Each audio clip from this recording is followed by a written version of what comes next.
कारण सगळं सर्व लोक यायला बघतात ना, महिला गोरगरीब आणि नर्सेस चांगल्या पद्धतीने काम करायला बघतात. म्हणजे डॉक्टरचं तुम्ही नियंत्रण ठेवा ना.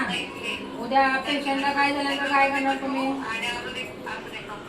मला सांगा, पेशंटला काय झालं काय करणार त्याची जबाबदारी? आता शिकाऊ मुली पण असल्यासारखे त्यांची जबाबदारी कोण घेणार? तुम्ही घेत असला तर सांगायला की लोन तरी द्या की आम्ही घेतो, की इतर जणांना ज्याचा रोल नाही आहे त्या लोकांना आपण तपासण्यासाठी केलं. काय कॉम्प्लिकेशन झाल्या गोळ्यामध्ये ह्याच्यामध्ये. अहो मोकळं सोडून मग त्यांना खूप असल्यासारखे आहेत ना कामं. तुम्ही त्यांना काय काम लावायचं म्हणजे ना, जी त्यांना येत नसेल तुम्ही ते कामं लावत बसले ना, त्यांना कोण करायला बघते?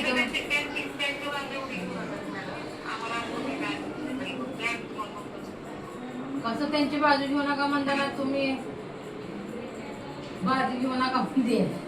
मॅडम इथे 2 डॉक्टर लागतात. एक प्रशासन सगळ्या गोष्टी हँडल करायला, ते काम मी बघेन. आणि दुसरं डिलेव्हरीसाठी गायनेकॉलॉजिस्ट एक कायमस्वरूपी इथं पाहिजे. गायनेकॉलॉजिस्ट जर मिळाला तर इथलं आणखी जास्त चांगलं सुरळीत होईल. आता हे सध्या ह्यांच्यावर आणि ऑनकॉल येत आहेत, त्यांच्यावर चाललंय का? 4 दिवस येतात, शुक्रवार शनिवार रविवार थोडासा कोणी नाहीये, त्यांना त्यांची उपडी तुम्हाला एक आहे का नाही?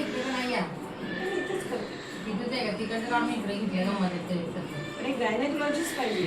हा मग ते सांगायला ना तिला मी, म्हणजे माझ्यासोबत एक गायनेकॉलॉजिस्ट दिला तर ते डिलिव्हरी सीझर सगळं करतील आणि बाकीचं सगळं मी बघेन असं पाहिजे. कारण एकावर होत नाही, त्यांना लोड पडतो किंवा मी एकटी केली तर मला ते शक्य नाही.